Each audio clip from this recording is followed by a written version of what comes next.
In today's episode, let's chat hip pain that's been requested a lot in the private Facebook group. I think we all have it. I certainly have a fair bit of hip pain myself. This is a big topic, so let's start with the simple bits.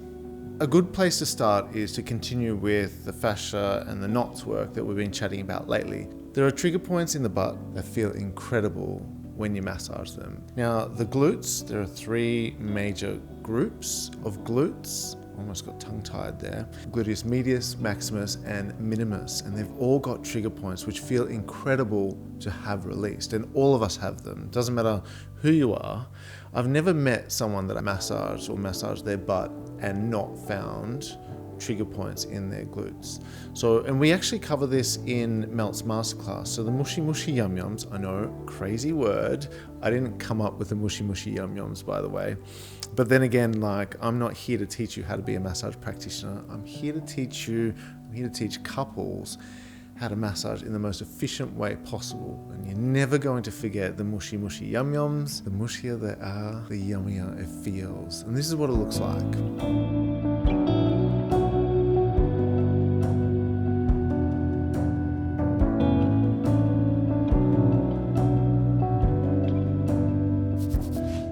Mushy yum yums work on the trigger points of the glutes. We all have them. They feel amazing when you massage them. Now, in the position that we're sitting in, the Melt setup, that uprighted seated position, it is a little bit awkward to massage the mushy yum yums or the trigger points of the glutes. You can do this laying down flat. Call this the starfish.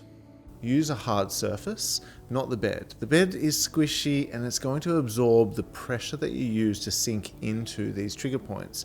That's why the floor works really well. But the same technique that I'm doing in the mushy yum yums will work when you're massaging your partner on the floor and they're laying face down. It works just as fine. So heel of the palm is a great way to get in, and the more you can keep, especially if your partner is laying flat and you're on your knees, the more you can keep everything straight and in line, the less effort, as in the less muscular effort you need to use to push into those mushy yum yums. You'll be using your body weight to sink into it, and this is what's going to save you from getting exhausted or tired when massaging these trigger points. I mean, obviously it feels amazing when your partner is massaging you, right? But sometimes you just want to take care of it yourself. I do this every single morning. I will roll my hips out and my legs and my quads every morning without fail. This is a relatively soft foam roller. There are different degrees in the types of foam rollers that you can use. It allows you to get into not just your mushy yum yums, but also the front of the quads and right up into where your hip flexors are working. It feels a little weird to massage right into the groin area. It can be done. It's not something that I teach in Melt's masterclass because it's starting to get quite specific when working on hip muscles there. As most of you know, I travel a great deal. I stole this tennis ball from my Miami Airbnb and I take it everywhere with me now. So this allows me to get into my mushy yum yums. I feel kind of odd just saying that.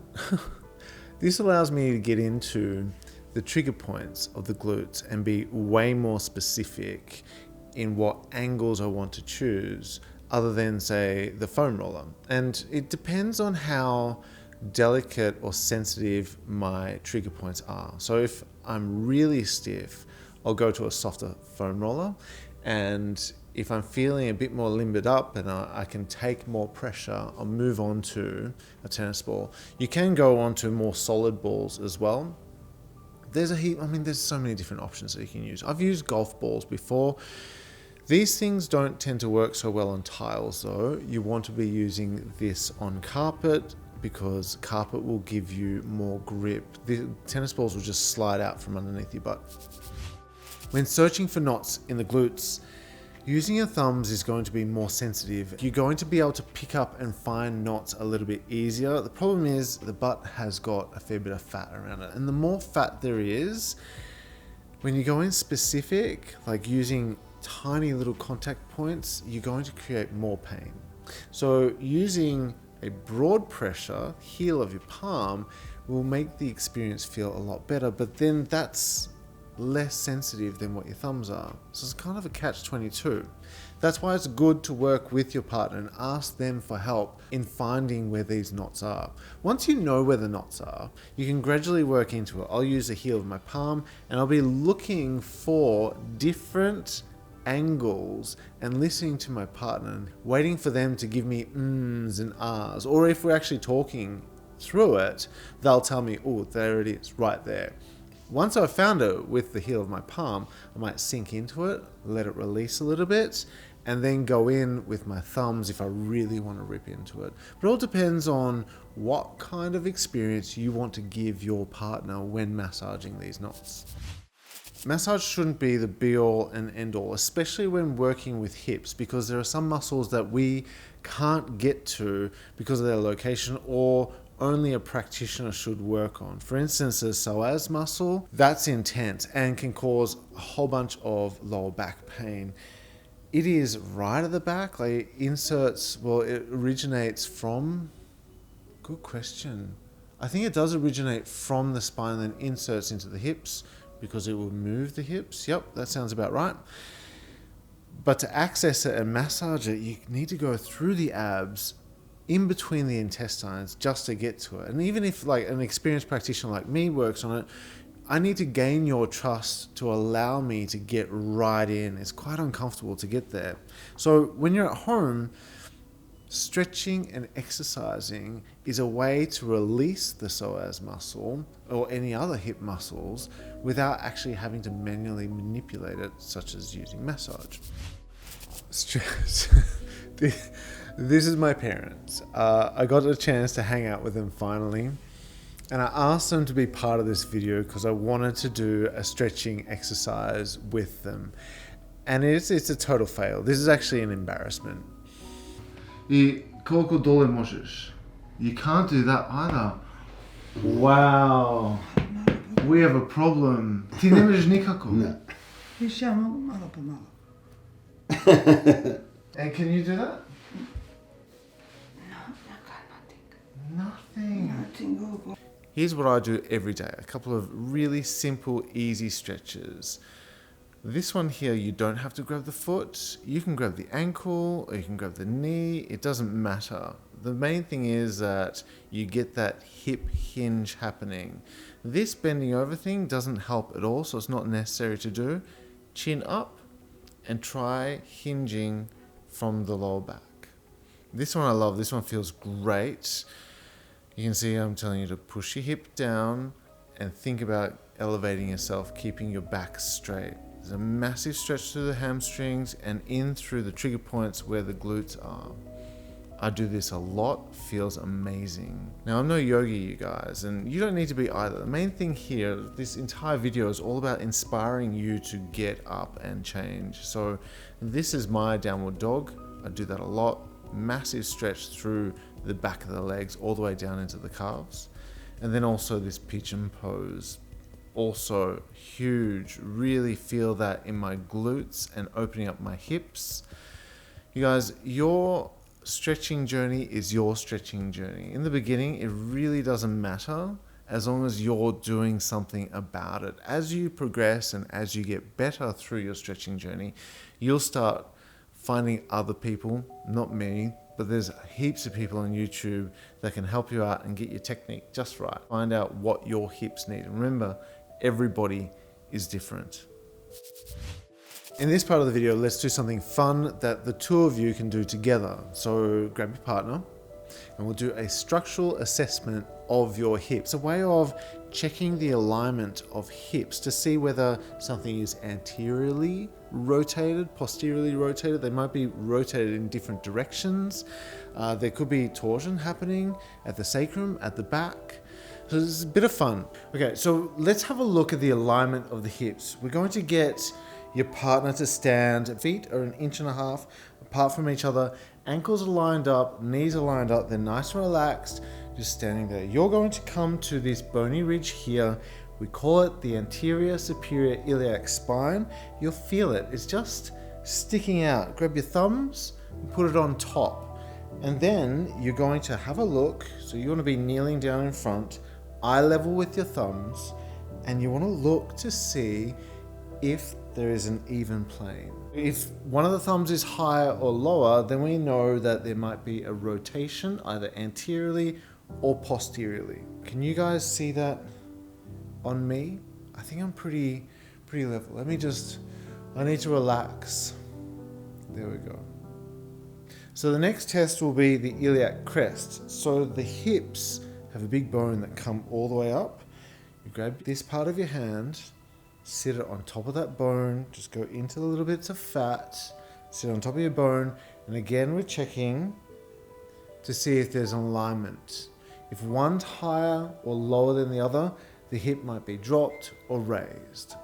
And the same thing happens on the back. We're looking for what's called the posterior superior iliac spine. It's the same thing as here, but on the back, PSIS for short, or just find the bony bit that's sticking out.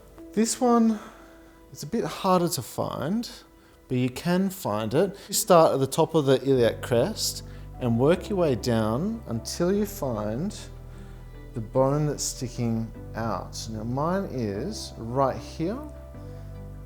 I'm just going to rest my thumbs on there. We're looking to see if one of the thumbs is higher than the other. And from this, you can basically work out whether your hips are actually structurally out of alignment. So for instance, let's say the ASIS here is dropped lower than over here, and on the back side, the PSIS is raised up. Then we know that the left-hand side hip is anteriorly rotated. This is something that a practitioner can help you work on to fix. Either there are muscles that need to be activated, exercises, or there are muscles that need to be released. That's where massage and stretches will come into play. Thing is though, I want you to not freak out if you find that something is out of alignment, because the hips are always out of alignment. I mean, it's a very, how do I explain this? The hips move a lot. There's a lot of competing muscles that are pulling it in all different directions. No one's ever in perfect alignment. Although the more you exercise and stretch, the easier it is for your body to fall into alignment. And it'll go in and out of alignment at all different times. The key is, are you feeling pain? And if you are feeling pain and there is a misalignment, then there's something that you can actually treat or have a practitioner look at. So this is a bit of fun. Just don't be alarmed if you do find that, say, the front of the hips are way out of whack, right? Because this will happen if one of the legs is longer than the other. If you have an ankle injury or knee injury, this all affects the hips. That's the other thing. It's like, if you've got hip pain, it might not necessarily be your hips that are causing that pain. It could be ankles, it could be knees, it could be your spine, it could be scoliosis at the very top, and then your thoracic that's pulling everything out of whack, and your hips are going with that. It's very interesting, right? So this is why this topic is so freaking massive. It's too hard to just cover all the aspects in just one little couples massage video. That's why we start with this. This couple ledger is straight. You start like this, and you hold. No, podignem right. Yeah. Ali ako je straight, Yeah, we got some work to do, huh? Every time I visit my parents, we fall into a routine where Dad calls me out for tech support. There's something wrong with either his email or Facebook. I just don't understand why a Croatian immigrant that has a major need for Facebook or even email. Who's emailing this guy? I don't understand. And then Mum, for as long as I've been a practitioner, Imam taj problem sa legs. will tell me all her health complaints but do nothing to fix it. Nemoj zaboraviti da imam osteoporosis. Osteoporosis? It drives me insane. You know, for 20 years, I've been trying to get them to see a massage therapist on a regular basis, and they just won't do it. I even promised to pay them. It's like, I can't be there because they're 300 kilometers away. And I'm like, I'll pay for a practitioner. On once a week, go see somebody. No, they won't do it. Nah, Denis, to ne bude. What? None? What are you talking about? No, Do Do you hear this? Do you hear this? No way. He's like, no good for me. No. Don't be like my parents. Stretch and exercise every single day. The hips love it. The hips need it. Get it. Can you